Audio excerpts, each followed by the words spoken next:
Vamos conversar sobre comunicação não violenta? É o meu xará que está aqui, é o Fábio Martins Fonseca, psiquiatra e psicoterapeuta. Boa noite, Fábio. Seja bem-vindo ao nosso Tribuna, viu? É sempre um prazer estar aqui com você e com o seu público. Esse tema aqui me pareceu ser um tema tão pertinente porque nós estamos vivendo já em relações muito violentas, né, Fábio? No trânsito, nas redes sociais. Nas redes sociais também. Você tem Quer dizer, razão. não posso nem opinar mais, que a pessoa já vem, né, e critica. Eu acho que nos últimos tempos talvez eu não tenha reconhecido um período de mais intolerância e de maior violência nas relações e na forma de comunicação como o que a gente tem vivido hoje, Fábio. Você tem razão, né? Basta a gente entrar nas redes sociais e com essa polarização política que o Brasil tem vivido, como as pessoas não conseguem se comunicar e cometem atos de violência diariamente através da comunicação. Né? E é por isso que a gente acha tão importante, né, trazer esse tema à tona e divulgar que não precisa ser desse jeito. A gente tem outras formas de se comunicar e outras formas de resolver os problemas. Porque você sabe, Fábio, no fundo, por trás disso tudo, existe uma crença por parte das pessoas de que a violência é algo positivo e que através da violência se conquista alguma coisa. Só que se a gente for parar para pensar, quando a gente é agressivo, quando a gente é violento, existe até uma certa chance da gente conseguir conquistar algo imediatamente. Né? A curto prazo, a gente consegue nosso objetivo através da ameaça, através de um tom de voz alto, através da agressividade. Agora, a gente deixa de responder essa pergunta: o que será que eu estou perdendo mais a médio e longo prazo? Será que eu estou me aproximando dos meus valores? Será que eu estou sendo o tipo de pessoa que eu gostaria de ser? Será que eu estou educando, né, e sendo um modelo para os meus filhos e para os meus amigos que eu gostaria de ser? E será que eu estou contribuindo para gerar mais intolerância, mais violência, mais agressividade? Porque no fundo é isso, Fábio. A agressividade, a violência, se é que ela serve para alguma coisa, ela só resolve os problemas a curto prazo e ela piora os problemas a longo prazo. Ela gera um ciclo de escalada da violência. Tanto é verdade que a gente vê, as pessoas atacam de um lado e aí o outro retruca, e aí a violência começa a escalonar, começa a aumentar, e as coisas só tendem a piorar. O ambiente de violência, de intolerância começa a ser cada vez maior, e o que é pior, a gente naturaliza isso. O que é naturalizar? É a gente achar que é normal, a gente achar que é positivo, e a gente achar que é assim que se deve resolver os problemas. Então, é importante a gente dizer que a violência não é só a violência física. Existe uma violência que eu acho que é tão importante, ou talvez arriscaria dizer até mais importante, que a violência através da comunicação e através da palavra.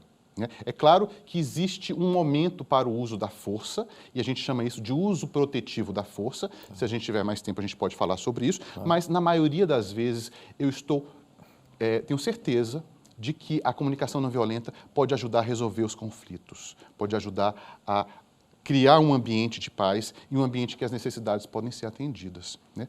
E esse movimento da não violência, Fábio, é um movimento que está meio esquecido, está meio fora de moda, mas não é uma coisa nova. Né? O movimento da não violência a gente pode pegar os exemplos do Mahatma Gandhi, né, que foi alguém que conseguiu, de alguma maneira, contribuir e conquistar a independência da Índia em relação à Inglaterra através de um movimento pacífico de não violência e de resistência através de atitudes de gentileza e de comunicação. A gente pode pegar o exemplo do Martin Luther King, né? E existem vários outros movimentos que precisam ser resgatados, até porque a gente está vivendo um momento de intolerância e a gente compreende que as minorias, as pessoas que se sentem ofendidas, que se sentem alijadas, separadas da participação na sociedade, né, por conta de tanta desigualdade, é compreensível a raiva, é compreensível a vontade de revidar. E aí a gente gostaria de ter a oportunidade de falar um pouco que a gente não está falando de não sentir as emoções, mas se apropriar da raiva, se apropriar do seu sentimento, né, e usar isso de uma maneira muito construtiva, uma maneira que honre o tipo de pessoa que você quer ser, o tipo de valor que você quer ter e que promova conexão. Porque, na realidade, Fábio, quando a gente começa a discutir, a gente fica naquela coisa de quem é que tem razão. Eu nem ouço mais o que você está dizendo numa discussão. né? E eu só quero provar o meu ponto de vista. E essa coisa de não ouvir me impede de resolver um problema. Porque se eu tenho um ponto de vista, se há uma necessidade do lado de cá, há uma necessidade desse lado também. E ambas as necessidades precisam ser compreendidas. O que acontece, na maioria das vezes, é que a maneira como a gente quer atender essa necessidade pode estar equivocada. Né? Então, o importante é a gente tentar descobrir qual é a necessidade. E existem uma série de valores e técnicas sobre a não violência que a gente vai querer compartilhar aqui com você. Como que a gente pode, então, para o telespectador ou telespectadora que está nos acompanhando agora, como que a gente pode começar esse movimento, eu diria até na nossa própria família, que também, infelizmente, partilha disso, né? Nós vemos em vários ambientes, como nós comentamos já, né? Até no campo de futebol, né? Torcida violenta, quebra o estádio todo, uma coisa terrível, né? Em casa a gente vê a violência de uma maneira também muito forte, talvez até por elementos externos, e a gente vê até nas nossas relações em eventos da própria família, né? Aniversários, e agora final de ano, não é? A gente vê que as pessoas não querem mais se encontrar por conta desse bate-boca. Começa um bate-boca e aí ninguém mais ouve ninguém, como você mesmo falou. Como que a gente poderia começar esse movimento de comunicação não violenta a partir da nossa realidade pessoal? Você já deu a resposta aí, na sua pergunta está embutida a resposta. Tem uma série de coisas que a gente faz quando a gente está envolvido em uma discussão que acaba só piorando. Né? Quando eu menciono isso nas palestras, as pessoas ficam um pouco intrigadas porque elas perguntam, se eu não posso, se eu não deveria fazer nada disso, o que sobra para eu fazer? Porque na maioria das vezes a gente tenta consertar a situação, a gente tenta criticar, rotular, racionalizar, trazer motivos porque a gente está certo. E quando a gente tenta fazer tudo isso, esse primeiro movimento de trazer as nossas razões, estamos todos cheios de razões, o que a gente deixa de fazer? De ouvir. Só que, se a gente ficar... Da mesma forma como a gente não vai tentar trazer as nossas razões, eu também não vou ouvir, num primeiro momento, eu não vou ouvir as razões do outro. Eu vou ouvir as emoções, os sentimentos. Eu vou ouvir as necessidades. Né? Então, por trás de uma briga, por trás de uma discórdia, existem sentimentos e existem necessidades. Tem 4 regrinhas para a comunicação não violenta, né, que a gente vai tentar destrinchar para vocês. A primeira regra é observar e descrever o que está acontecendo. A segunda regra é expressar os seus sentimentos. A terceira regra é expressar qual é a sua necessidade que está sendo envolvida. E a quarta regra é fazer um pedido muito específico. Isso é tanto para se comunicar quanto para tentar ouvir. Então, quando alguém está discutindo comigo, o que eu vou tentar fazer? Eu vou tentar descrever essa situação. Quando eu descrevo, eu saio do rótulo. Então, assim, ao invés de eu dizer assim, a pessoa está sendo agressiva, a pessoa está sendo injusta, eu vou dizer, essa pessoa está falando num tom de voz alta, ela parece estar com muita raiva. Então, eu descrevo a situação, eu tiro o rótulo, então, eu já não uso mais o rótulo agressivo, não uso mais o rótulo preguiçoso, não uso mais o rótulo indulgente. Então, por exemplo, quando eu chego em casa e percebo que você não lavou os pratos, conforme a gente combinou, isso é uma descrição, Fábio. É muito diferente de eu dizer isso e de eu falar, você é um preguiçoso, você não faz nada do que eu cumpro. Eu faço uma descrição muito específica do que está acontecendo. Essa é a primeira regrinha, tanto para ouvir quanto para se expressar. Entendi. A segunda regrinha é, eu expresso um sentimento. Por quê, Fábio? Todos nós temos sentimentos e os sentimentos são válidos. Ninguém pode ser julgado por ter um sentimento. Se eu fico irritado, se eu fico desmotivado, se eu fico apreensivo, é algo que pertence a mim e eu tenho todo o direito de expressar.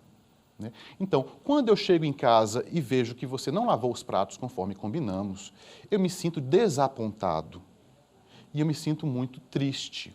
Então, observei a situação, descrevi o meu sentimento. Regra número 1, regra número 2. Qual é a regra número 3? Expressar quais são as suas necessidades. A gente tem uma série de necessidades, porque eu tenho necessidade de confiar em você e tenho necessidade de organização e limpeza na nossa casa. Então, eu observei o que estava acontecendo e descrevi, sem nenhum rótulo. Eu expressei o meu sentimento, eu expressei qual é a minha necessidade e o último passo, Nessa situação, as pessoas costumam se equivocar, fazer um pedido específico. Normalmente, as pessoas dizem o que elas não querem que as pessoas façam. Eu não quero encontrar a casa bagunçada. Eu não sei o que é uma casa bagunçada para você.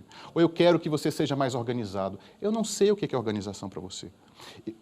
Fazer um pedido específico é dizer exatamente o que eu quero. Eu gostaria que você se esforçasse para lavar os pratos. Né, ou ajudar mais em casa, conforme nós combinamos. De tal forma, a gente vai poder ter um ambiente mais harmônico e eu não vou me dispor tanto com você. Então, Entendi. São essas 4 regras. E essas regras servem tanto para eu expressar o que eu quero, fazer um pedido, mas o principal, respondendo a sua pergunta, para ouvir. Então, a pessoa está brava comigo, né, meu pai está brigando comigo, né? Ao invés de eu ficar tentando entender quais são as razões, quais são os argumentos que ele está utilizando, é reconhecer que é válido, a raiva dele é válida por algum motivo levou ele a ter raiva, então qualquer sentimento é válido, e eu tentar entender quais são as necessidades que essa pessoa tem que não estão sendo atingidas, contempladas, e muitas vezes a gente pode negociar, porque existem várias formas diferentes de atender às mesmas necessidades. Então, olha, eu sei que você precisa de limpeza, de organização na casa, só que quando eu chego em casa eu fico muito cansado. Será que a gente poderia negociar de eu poder fazer isso e atender seu pedido em um outro momento?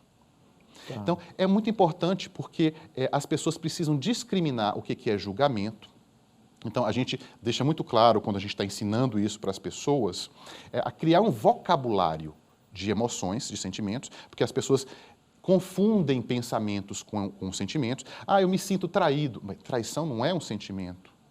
Traição já é um julgamento, já é algo que você acha que aconteceu. Eu me sinto desapontado, né? Eu me sinto frustrado. Então, é preciso criar um vocabulário de sentimentos, as pessoas entenderem quais são as palavras que a gente utiliza para demonstrar sentimento. Isso é uma coisa muito importante e que precisa ser ensinado, inclusive nas escolas, e criar um vocabulário de necessidades. Então, nós precisamos entender quais são os nossos sentimentos. Parece uma coisa tão boba, parece uma coisa tão... Mas se a gente parar para pensar no dia a dia, as pessoas não estão diferenciando o julgamento de sentimento. É verdade. E se a gente for parar para pensar no dia a dia, as pessoas não têm tanta consciência, ou podem não ter tanta consciência de quais são as necessidades básicas do ser humano. Né? Por exemplo, nós temos necessidade de reconhecimento, temos necessidade de compreensão, de conexão, temos necessidade de nos sentirmos realizados, de integridade, de celebrar. De celebrar. Quantas vezes um casal pode brigar porque alguém quer fazer uma festa para comemorar alguma coisa e a outra pessoa, não, nós estamos sem dinheiro. Né? Existem 2 necessidades em jogo que são válidas. A necessidade de celebração, sim, nós seres humanos, por sermos humanos, temos necessidade de celebrar a vida, de celebrar as coisas que são importantes para nós. E, ao mesmo tempo, temos necessidade de segurança financeira, temos necessidade de integridade. E à medida que a gente sai de situações concretas e a gente consegue identificar quais são as necessidades em jogo, a gente já começa a demonstrar para outra pessoa e um para o outro que a gente entende o que a gente está falando e a emoção começa a baixar. Né? Então, um exemplo prático, né? Se a gente pode pensar numa situação em que você chega em casa e você percebe que o seu filho passou o dia todo jogando videogame. Né? A gente tem 2 opções. Né? A gente tem a opção da linguagem julgadora. Né? O que as pessoas fazem normalmente? Eu estou cansado, você é preguiçoso, você é indolente, você não faz nada do que eu peço, não posso contar com você. A gente começou pelo lado errado, a gente começou pelo julgamento.